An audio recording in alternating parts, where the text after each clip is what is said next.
Hello, everyone, and welcome back to the Press Break podcast. We are back after American Thanksgiving weekend.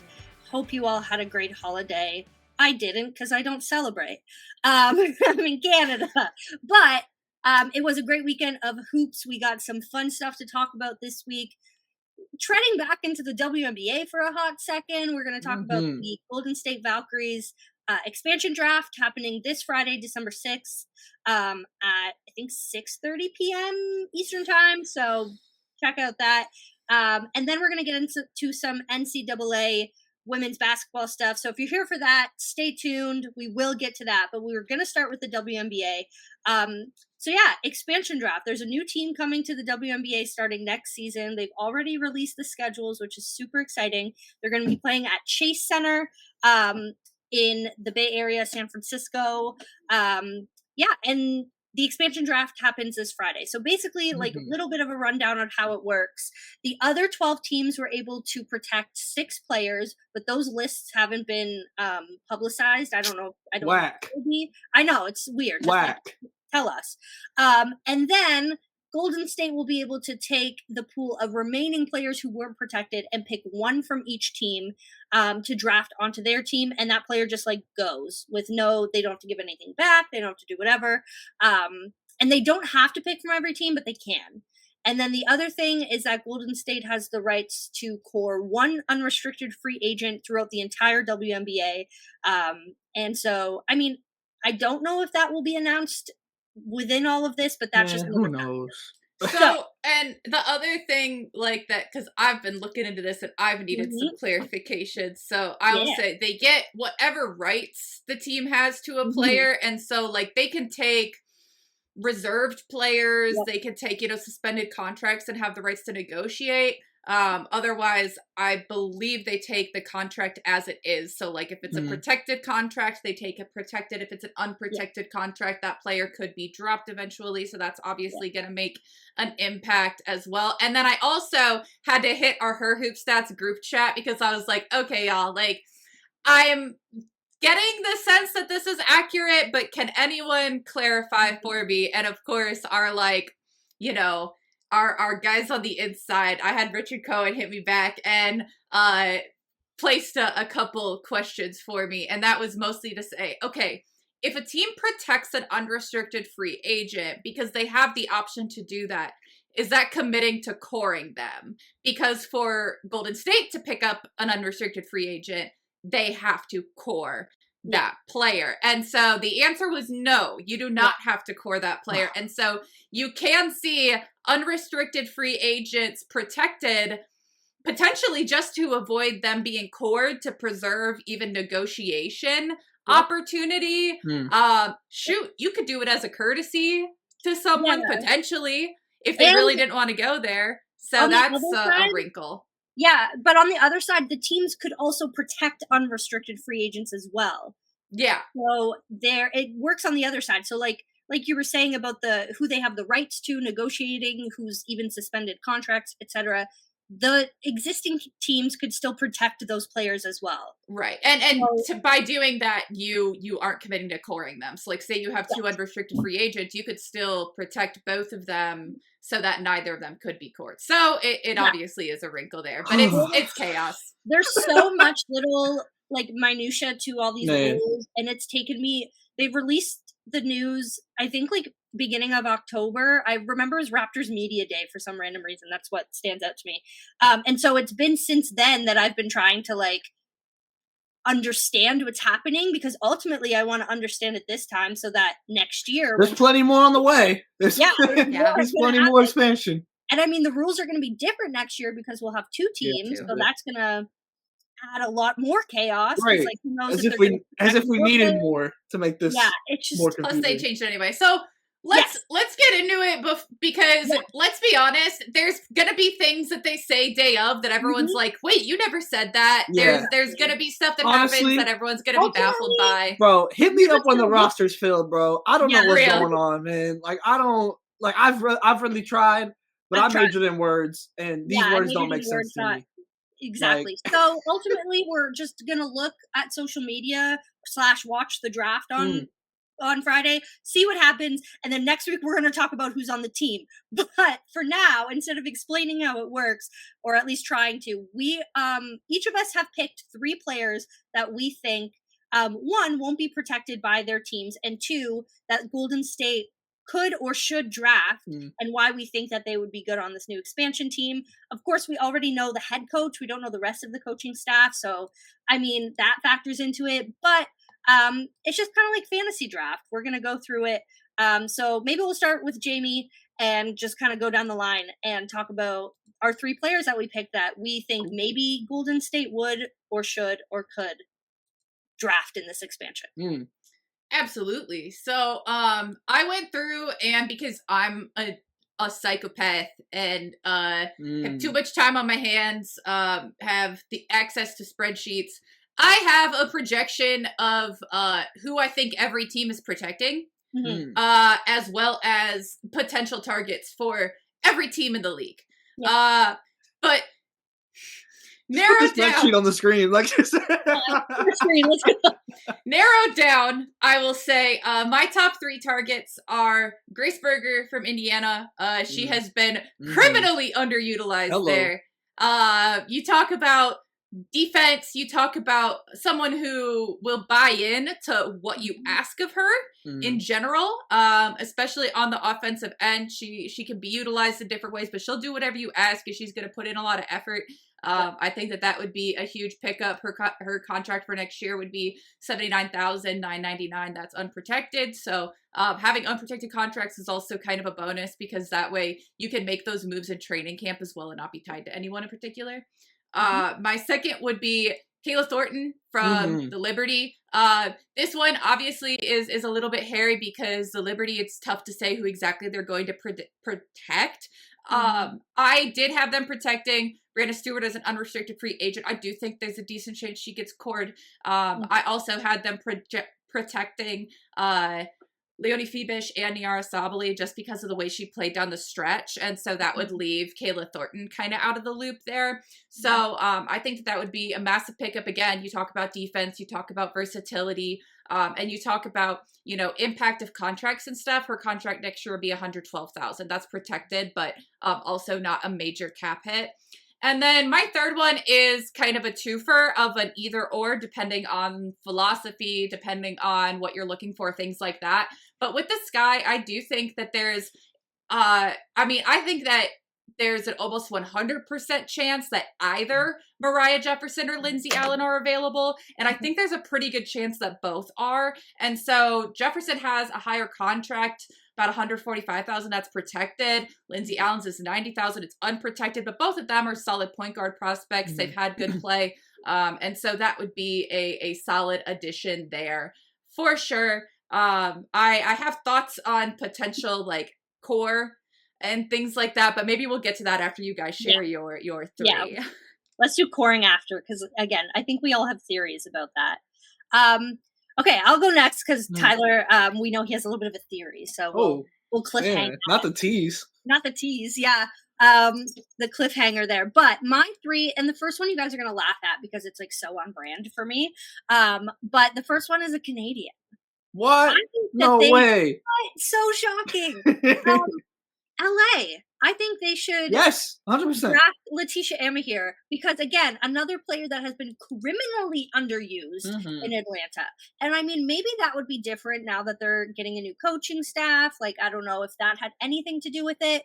But as someone who has watched Amahir a lot on the national stage, she is such a great and versatile player to have in your front court. She's fast, she's crafty, she can defend, she's active on the glass, she's good offensively, defensively. Like, she comes in for Team Canada and just like provides them a spark off the bench. And now going into this new era of Team Canada hoop, she's gonna have such a bigger like role on that team. And I do think that she's such like a versatile and like has the experience of South Carolina. She's a national champion. She's a 2-time Olympian. She like has a lot of international experience. Like, she just has all this experience that's not being utilized in the WNBA because of whatever system the Dream were using over the past few years that just have underutilized her. But I just I think that one, it would be great for her to have a fresh start. Mm-hmm. Two, on an expansion team where she can really carve herself out a role. And I just think that she's a really great player that is being underused and could be great for that. So that's my first one. My second one is Jane Melvin from the Washington Mystics, who formerly was in the Seattle Storm. I thought Seattle did her a good one by trading her to the Washington Mystics instead of just cutting her, because they spent a lot of years preparing to bring her over, and then it just didn't work out.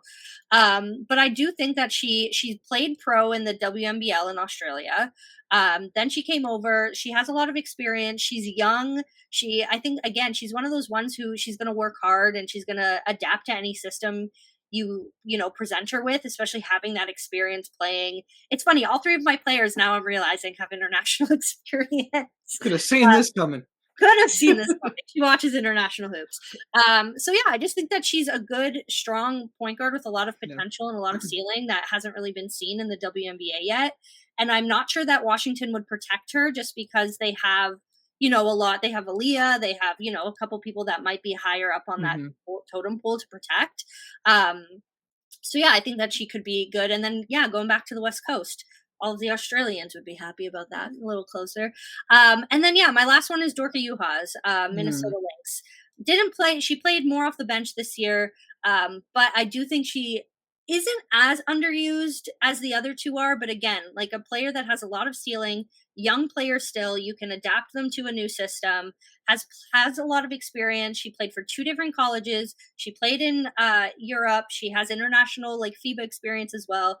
So just a very well-rounded player who not only is great in the post and on defense, but also is trying to develop more of an outside offensive game. And I just think that would be really cool to have, on an expansion team. And again, is someone who works hard and can adapt to different systems and is versatile and works and plays really hard. So I just think those three, and it's funny now that I look and I'm like, oh yeah, all three are international players. Yeah, there's a theme. There's a theme. There's a theme. But I rock with it. I like it. Yeah, so yeah, that's my three. I just think with an expansion team, you got to pick people who are young and adaptable, and if you pick, and that's the kind of pool that you get when they're protecting 6 players, right? So that was the kind of the two that I picked out. Crazy. We're about to get Tyler's, and it's going to be the first overlap we have on a team. As of right now, all of ours could happen. Yeah. That's a good point. Yeah, that looks like a solid roster to me. I'm excited to see if we predicted any right, but yeah. I hope we get at least one. So here's my thing. So I'll start with that overlap. I think that whatever player comes off the Minnesota Lynx has a chance to be the most exciting pick in this entire expansion draft. I think they are probably the team I'm most interested. Well, I'm into my theory, but without theory, without getting the conspiracy theories out, I think Minnesota's probably the team I'm most interested in seeing who they protect. Yeah. I had Diamond Miller because I think there's a real chance that they protect Dorka because I love Dorka. I think either one of these are very interesting picks because Dorka, to your point, is more so in the loop, in the rotation, less than what she was. A lot of what she was out for was the injuries. Exactly. And then she came on really strong at the end of the year. And that's a heck of a reason to protect her, realistically. Yeah. But Diamond Miller it's been a weird run in Minnesota. And I could see that as a player that is obviously very young. That's the type of player for me, where I look at expansion drafts and you're not really in the rotation, you're young, there's a high ceiling, you could develop. That's the type of player that I think of for expansion drafts. Is that and cheap vets. Those are the two type of players that I'm kind of looking for right now. Because Golden State, realistically, at least for me, you shouldn't be trying to go win the WNBA championship off this draft. And that's okay. So a player like Diamond Miller is one that's really interesting to me, just to see if that's a flyer that I'm willing to take, frankly. Maybe it'll work, maybe it won't.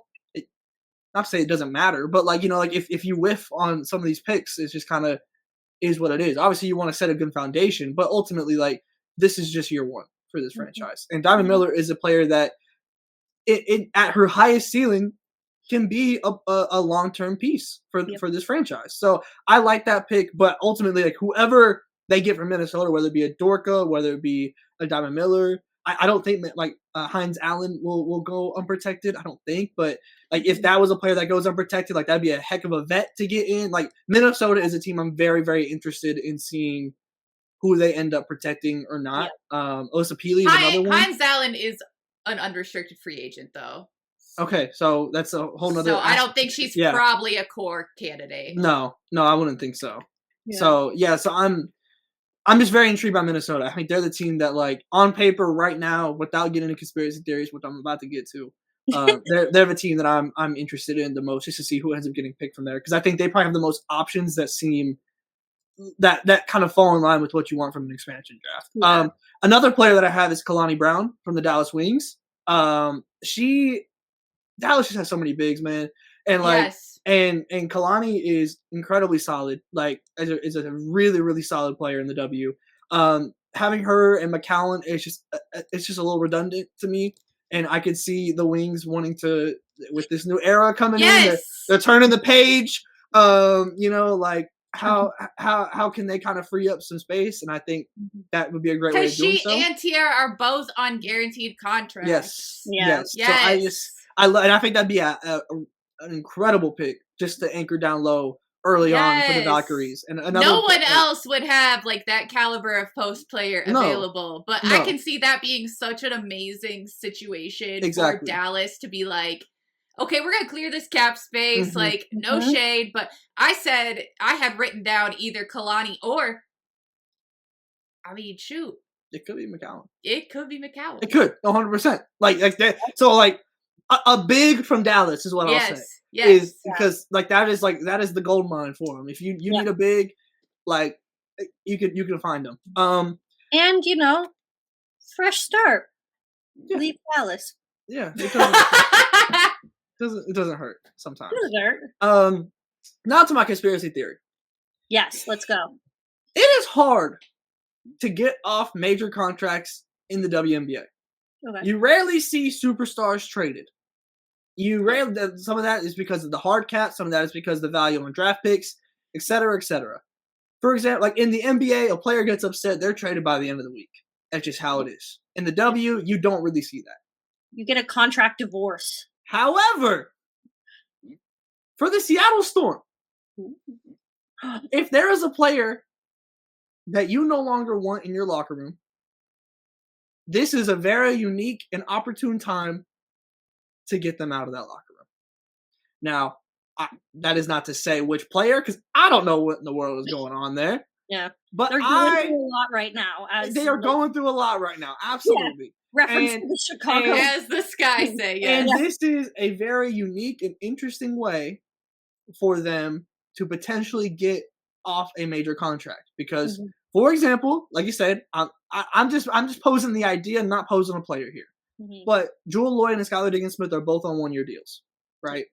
Like they are there. So if you feel like one of those players will be better off somewhere else, absolutely, Golden State would pick either one of those players. Oh, 100%. Like literally zero doubt. So surprising not to. Exactly. So like that is my conspiracy theory here as just a potential way. Not knowing really the specifics and the severity of the situation, but it sure seems like a team that would probably want to shake some stuff up in that locker room. I'm just intrigued by the idea of what the Storm could do. And like I said, because they could protect. They only have 5 contracts on the books. Exactly. That's what's so crazy. We don't have to lose anyone, but they could say, if you're gonna take someone, here's who it is. Yeah. And so I'm very intrigued. Like I said, this is just a very unique situation to get out of a unique situation. Yeah, exactly. So I'm eyeing to see what happens with Seattle. Because to your point, there's not a lot of contracts to protect. They can absolutely keep this thing together. But do they want to? That's what I'm interested in finding out. Yeah. Wow. Then you free up a lot of cap space coming into free agency too. Mm-hmm. I will keep my conspiracy theory really brief because it's not fully fledged. Okay. But I could see that there could be a I mean, we're probably gonna see a trade of some sort. Yeah. Maybe. I mean, you presumably. would think, Yeah. especially with how much movement there's been in coaching Yeah. staffs, things like that. The only reason that I wouldn't say it's a guarantee is because half of those coaching spots are still unfilled. But kind of as I anticipated. But it'll be interesting. But I could see the Mystics potentially putting together something of a trade because they do have so much youth, and so they'll have several really intriguing players available. And so, you know, maybe you put together some sort of deal with someone to pick up like a little bit more experienced player elsewhere or something like that. Just because, I mean, I could see interest in both Emily Engsler and Julie Van Loo, both of whom are reserved. And then you also have Jade Melbourne. And so that would be interesting. I think there's just a lot of potential there. And that brings me to core candidates. Let's do it. I don't think this happens. But technically, if she were open to it, because she has demonstrated if she's not open to it, she ain't going to do it. I think Alina Deladon could be cored. Uh-oh. That's a theory. Good Lord. I don't think that would happen, I'm but shocked. technically, It's possible. it could be possible. I would have my core be Satu Sabali. Same. That was who I was going to Personally. Yeah. But or Kelsey Plum. That was my other one. Yeah, I could see Kelsey Plum even being protected. Not even to be like cored or signed, or even potentially signed by the Aces, but just to, if she didn't want to go to Golden State, to say, okay, yeah, we'll save you from like being picked up by that team, like guaranteed. And also because I think that Vegas has like a lot of uncertainty on who they will protect, and so they could afford to do that. Kate Martin to Golden State. No, I think she's protected. I don't think there's a chance in hell she's unprotected. She's absolutely protected. It's gonna end up being like, if I was to guess, like off the top of my head, probably Meg Gustafson would probably be the like pick. Queen or I have Meg as protected too. I think that they would protect Meg over Kia potentially. Facts. And so like I had Asia, Chelsea, Jackie, Meg, and Kate as all protected, and then I had a fifth spot that I'm like, I don't know. And so then maybe Kelsey as a core, but like you could just protect her there. And so I think of who they have available, Queen would be probably the best person to even go for. Yeah. You also have to think about the fact that the head coach of the Valkyries is someone that the Aces players know and love very much. KP, that's true. That does make a difference. If you wanted to change the scenery, obviously I don't know if she does or anything. Yeah, but like, this is a fantastic You just have to think that the Aces are looking to shake things up. So exactly. You're right. No, you're absolutely right. They're in like a phase of transition right now where it's like this year was a lot. Like they could be ready to again shake things up to make a move. Kelsey Plum might be ready to have her own team. Like if you go to you have this franchise that's brand new, and arguably, unless Tyler's theory comes true, Kelsey would be the best player on that team. Yeah. You're the number one. Yeah. Players want to be number one. I'm intrigued. If only we knew who was protected. If only. Kathy. If it were Satu that were the one person drafted to core, then you couldn't take whatever post is unprotected. Yep. And so then you would have to get into like, I don't know, making a trade with Dallas or something from somewhere else, which I think, I mean, if anyone's going to do something weird like that, where you say, okay, yeah, you're going to draft Satu, but then we'll send you someone if you pick someone else for us, that would be Kurt. So, and look, we've seen a lot of weird stuff from Dallas in drafts, and I would not be surprised if that continues. I'll put it that way.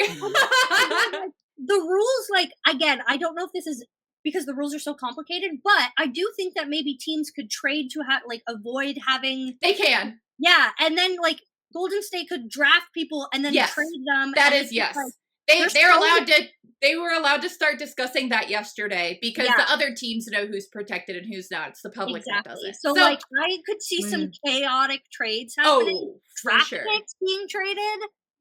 Maybe Golden State wants to get up on the draft board and they make some trades. I could see. One thing I could see is potentially even teams that maybe feel like this is their year a little bit more. Yep. trading future shelling out a picks little bit to in 25 and 26 type drafts. I think I can think of a couple players I'd want from those drafts. There's some scheming going on right now. Yeah, I'm intrigued, and we won't know any of it until Friday. So I guess we wait. We will be tapped in though. Yeah, I'll be there. It's gonna be so. I'm so excited for us to talk about it next week when it all settles, because we'll have a few days to kind of ingest, and maybe some trades will happen. But until then, there's still so much college basketball, because of course there's always so much college basketball. And obviously Thanksgiving weekend is a huge weekend for college basketball. We had so much happen. A new rankings came out. South Carolina had a big game, which I don't know if we're gonna talk too much about, because Jamie is. They had a couple. They do that. They do that. They do the thing. They do the big thing. And then we also have games this week that are big. I mean, I don't know if you were subjected to the Flow Hoops stream this weekend, but if you were, prayers. But my biggest excitement of the week is that Michigan is ranked. I'm accepted it. Go Blue Wolverines. There you go. I can't believe I didn't get to go see them despite being in Fort Myers, man. I know. Jamie texted me this weekend and was like, Michigan's here. You should have come. And I was like... If I would have known, I would have made a plan to go see their first game, because their second was after I already left. But your girl, not a big planner at the moment. So Michigan's ranked 23. So my little Canadian heart is happy about that. Go Sila, MVP of her tournament this weekend. The Big Ten as a whole. Yeah. Looks like the best conference in college basketball. And we're going to get some more out of that, because they start conference play this weekend. Let's go. They've got their early conference game. Yeah. Which is going to have some great matchups. Yeah, I think you can make the argument that the SEC might have the deepest top of the conference. But when it comes to top to bottom, the Big Ten, I think they got 9 teams ranked right now or something like that, close to 9. 8 or 9. I think it's 8 or 9. Yeah. This is, they're. Some of that's gonna knock down for sure. Once they start playing each other, there's too many teams that don't play anyone. Yeah. That's definitely fair. But they do have a lot of teams that have serious potential. Yeah. So I can't wait for that's gonna be. There's gonna be some damn matchups in that conference. My biggest hits of the week before we get into the nitty gritty. I'm just excited Michigan won, but that Iowa State versus South Carolina game was big. And again, we've talked about this off camera. Jamie's like, which one? I don't. We kind of predicted that to happen, so that's another thing. Not like that. Not like that. Not like that. And my other big thing from the week is that Notre Dame lost twice. Man. Yeah. Notre Dame. So I guess obviously we had talked about it. I got to see them play in person at the USC game. The things that impressed me the most on the offensive side of the ball were non-existent in these 2 games. There were so many moments in that USC game where it was either Hannah and Olivia linking up or whoever. It was more than just those 2. But there was a lot of moments where I was like, oh, okay, this offense is flowing. The ball was moving, yada yada yada. It looks good. I didn't have any of those moments in those 2 games. The ball was stagnant. There was a lot of just kind of head first going into the paint and all, not to discredit either of the opponents, especially because they're Big 12 teams. So obviously, I want to have my agenda TCU, Utah, but it was not mostly forced. No, that's what I really think that's why these are obviously not good losses, right? Duh. But I think that Notre Dame is much more the team that beat USC than the team that lost to these 2 teams. That is where, but the fact that to have the ability to do both and to do it twice. That's the worry part for me, where it's the fact that the fallback felt more a fallback into individual play versus a falling back into team play. Because I think that obviously we don't know for certain, but obviously the rotation is short. You're coming off a big win. I think that certainly could be part of it, just a mental exhaustion aspect of it. But also it's kind of early in the season, so you don't want to kind of give too much credit, I guess, to that. But I am that does worry me. I'm not sounding any alarms or anything, but the fact that was the fallback instead of playing off each other when things got a little wicked was very nerve-wracking. It wasn't so much like losing, it was the way that it happened for me. Like, first of all, TCU, I wasn't able to watch most of the game, but like I went back and I watched a good chunk of it. And when I saw people talking about it, I was just like, okay, it can't be as crazy as they're saying. And it truly was like, it felt like they decided they had it in hand, put on cruise control, and completely shut down crazy. In the fourth quarter, especially. You lose by 20-something points in the fourth quarter. Like, you give up 31 points. That is egregious. That is unacceptable, especially as the caliber of defensive team they are. And then you have a game where, okay, usually you have that kind of wake-up call. You come back strong. And I want to say I am fully aware of the officiating situation. I am fully aware there were 13 offensive fouls called. I will say, well over half of them are legitimate. I watched a montage. I watched a good chunk of the game, and then I watched every single offensive foul call in a row. And pretty much every screen they called a foul on is a foul. About half of the charges are fouls. There's a couple that's soft.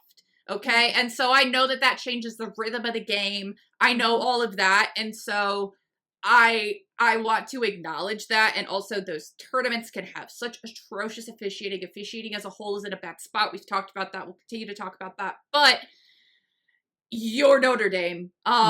You need to be able to figure something out. And this is where having that short rotation really comes back to bite you. You have to be able to play conservative in some way without completely losing your ability to do everything that makes you successful on both offense and defense, because you have games where it's just going to be officiated a little bit tighter. And especially against really good competition, you're going to be baited into legitimate fouls. And so, yeah, your rotation, a problem, but the lack of adjustments are the biggest problem for me, because it's not like, oh, everything early was legitimate and then they just fabricated it as it went along. Like, there was a couple bad calls here and there, but plenty of people got into foul trouble off of completely legitimate fouls. And you can't do that and not adjust. I mean, Utah, to their credit, saw it, took advantage of it. Like, they went after it. Like, they saw the opportunity and they went for it without, after their head coach just left. So that was so crazy. Like, this credit. The biggest win in Utah program history, and it's like, and only just this their third day out here. Like, it's so. But like that to me was like, and I think that they'll continue to get people back. They'll get healthier. All of that. It's for sure not like sounding the alarms for me either.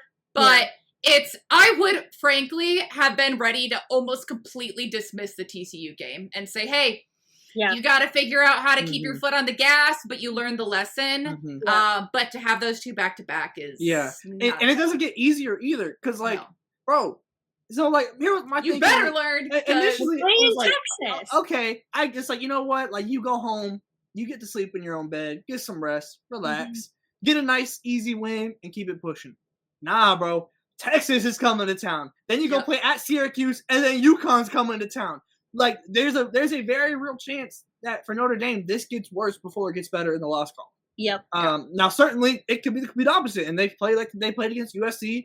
And we're right back to talking about them as one of the best teams in the country. But Paige Beckers is coming to town. But as of this second right now, in what we have access to, there's a very, very real chance that this gets worse before it gets better in terms of the loss column. But this is a good time for it to get worse. If this was like February, this would be conservative. But it's December. So I've talked about that a little bit recently. Oh my goodness! I mean, this is the time. This is absolutely the time. I mean, if you have things to figure, which I said this on Twitter, I think. Shoot, I might have said this on our show last. Yes, I did say this on the show last week. If you think that your team is at their peak, that's unfortunate. That's a problem, so okay, get a wake up call, and especially if you have opportunities to prove that you've gotten better on your schedule ahead, great. Then learn from it. But to your point, talking about what they have ahead, Texas is definitely going to be interesting, because you want to talk about You want to talk about fouls? You want to talk about a ref show? West Virginia, Texas, which everything going in, no one should be surprised. You knew what that game was about to be on. By the physicality, but it's frankly mind-boggling to see that many whistles blown. That should be. Yeah. They still didn't even call everything because that's just the style those two play. Yeah. But that was crazy. That was a great game. And West Virginia... Could we just say that, like, we know that women's hoops has made it because the timeline was going so wild for a West Virginia versus Texas game? On Flow Hoop. On Flow Hoop. On Flow Hoop. I was like, because it was a great game. No. And I was so happy because, oh my God, I was praying. I, like, had set up a shrine to hope that this matchup happened because if one of those teams fumbled it and I didn't get to see West Virginia against, like, legitimate elite competition in the non-con, I was going to be so angry because this team, like, has such potential. Like, they look so good, but they just hadn't played anyone and probably wouldn't have if it weren't for Texas here until they get into conference play. So I, like, desperately needed it, and it was everything I wanted. Yeah. Oh, my God. The depth that West Virginia has added is crazy. I am so impressed with the way that they, like, brought in people that work in the system. They figured out a way to integrate people that maybe wouldn't have worked in the system the way it was last year. Like, you have bigs that at the very least can go in and give you some fouls against Texas. Like, I've been huge on Jordan Thomas, their freshman post player, who didn't have, like, a crazy showing, but she went out on the floor. She was on the floor, she was 6'3", and she was strong. And that is what they had been missing. That's an improvement for West Virginia. They have the guards. So they have her, they have Eric Babu, who had a whole bunch of fouls, went out there, was big on the floor. Celia Riviere, also big, had some fouls. She produced some too. Like, I didn't know she had a 3-point shot to her. I was like, dang, okay, girl, like, love it. And so that plus, like, Jordan Harrison, criminally underrated. Criminally underrated. And man, obviously Texas came away with the win, but West Virginia competing with them was everything I hoped for and more. And so, I mean, Texas and Notre Dame is going to be really interesting because there's some huge similarities between the guard core for Notre Dame and West Virginia. The difference being, and I don't know how this is coming out of my mouth, that West Virginia has more depth. Man, that's crazy. West Virginia with more depth than Notre Dame in women's basketball. But no, I really like. I mean, truly, like that West Virginia game, and it's gonna be very similar in the Notre Dame game. The amount of like court that was used and like taken up at different times, like I've never seen more. Yes. Like with two teams that are just so willing to defend you the entire length of the court and like just doing it back and forth. Like there was never like no one just got to take the ball up at any point in that game. And I fully expect the Rory Harmon Hannah Hidalgo matchup. Yeah, that might bring a tear to my eye. Like I am so excited. Like they might just like at some point they might just like run into each other and just like cause an explosion or something. Like like the amount of energy, like a large hadron collider. Like, I'm saying like just the amount of energy between those two, and that's not even getting into the rest of the team who are built on that same identity. Yeah. Man, I can't wait. I'm so They're all like in a similar class too. Like specifically Rory, Hannah, Olivia, and then JJ and Jordan, where like all of them, it starts with their defense and they build their offense off of it. They're all undersized. They all know the game so well. Like they are just such an exciting type of player. And especially to have two teams that have two of them is cool. But then to have Rory, I mean, man, I'm so happy that she like looks good coming back and like can still move and everything. Don't get me going on the fact that she did get her year back. I'm thrilled for her. There's other people that probably deserved it as well that had almost the exact same situation. Stephanie Suarez. But I'm excited to get to see more of them. And man, I don't know. I feel like Notre Dame should be able to compete, but if the depth stuff's an issue, it's going to get ugly. Because the issue is, it's not so much not having like a talented bench or whatever. It's literally just the bodies. Yeah. And the exhaustion of the last few weeks, like true, absolutely. Like mentally, you have to bounce back. You're also. We're not even talking about the whole the priority, obviously, for the NCAA, the student athlete. You're coming back from Thanksgiving break. You're on the push for finals. Yeah, true. And this is really, like, these kids are like in school. Yeah, and I really do genuinely think there's a point to be made about Notre Dame has kind of they've been going a little bit longer than Texas in terms of like playing these larger matchups. Like West Virginia was his first one, as West Virginia, like it was likewise for both. That was really kind of the first like real competition, quote unquote, that either team had played. So like really, this to me, in my eyes, I feel like Texas. Obviously, they not disrespecting West Virginia, but like this was the game for this is the game for Texas to announce themselves. Like West Virginia's like they were supposed to be West Virginia. For better or worse, like whether it's valid or not, this is as far as public perception goes, the big one. Yeah. Also, it's people can see it that aren't like going out of their way. Like this is the moment for Texas to prove it, and also throw it out there. Madison Booker, like first off, she's incredible, but also when it comes to putting herself in the Juju Hannah tier, I think we know it. I don't think the general public knows it, and I think that she is up like. She is one of those type of players, and it's different because it's a different style of team, and she's asked to do different things. But just skill wise, this feels like if Madison Booker wants to announce herself to the entire nation, this feels like a heck of a game to do it. I'm gonna take a step further and say, not just announce. I want her to prove herself because I saw her up close and personal. She is an incredible player. Her skills are so great. The decision-making still needs work, especially with Rory Harmon back. You got a lot of leeway as a freshman because you were a small to power forward playing the point guard position as, again, a freshman. You're now a sophomore. You're still young, but you aren't the only one having to make plays. She's forcing still. She's making some mistakes that she probably shouldn't with the caliber of talent that she has around her. And so I want to see that she can improve because she didn't have a great game against West Virginia. She made some huge plays. The big shots, like a huge, probably the biggest play and had some other solid plays, but she wasn't great. And she can be great. So I want to see that continue to improve, especially against a Notre Dame team that, again, you want to talk about depth, you want to talk about size, things like that. They aren't going to have the big bodies to throw at them, which again is hysterical to say in comparison to West Virginia. And she is great at drawing fouls. Yes. So that is something she should Sonia Booker matchup be able to do. Oh my gosh, absolutely. Like that's honestly maybe the one I'm most excited for. Like I love guard play, but those two that's going to be so underrated. They're going to go so like under the radar. This game might bring a tear to my eye. Just pure, just like I'm gonna feel the real hoops in my soul, man. I'm gonna feel it at minimum in my sternum. Like I'm gonna feel it. Just seeps in there, and that coming off of like the SEC ACC. This week? Yes, that's all of that starting on Thursday or whatever. Wednesday, OU Louisville. Is on Wednesday, OU Louisville, and then there's like 3 ranked matchups in it on Thursday. And then Big Ten conference play this weekend. No, we're officially rolling.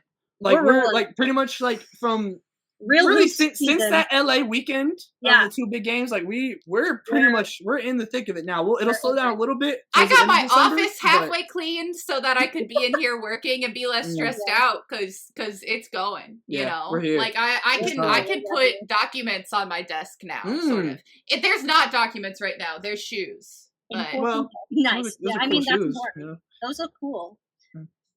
Those are sick. Those are sick. They're rhinestones. They're for me because if I had to sell them, it'd be like $1,500. The hours this has taken is ridiculous, but it's peaceful. No, that's beautiful. But anyway, all that to say, real hoops. We're real hoops on deck. Real hoops on deck. Oh man, and expansion draft and all so much. We are being fed.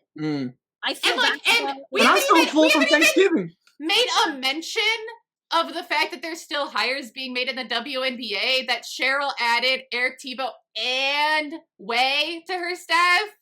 Level up! Let's go, Lynx! I'm so happy.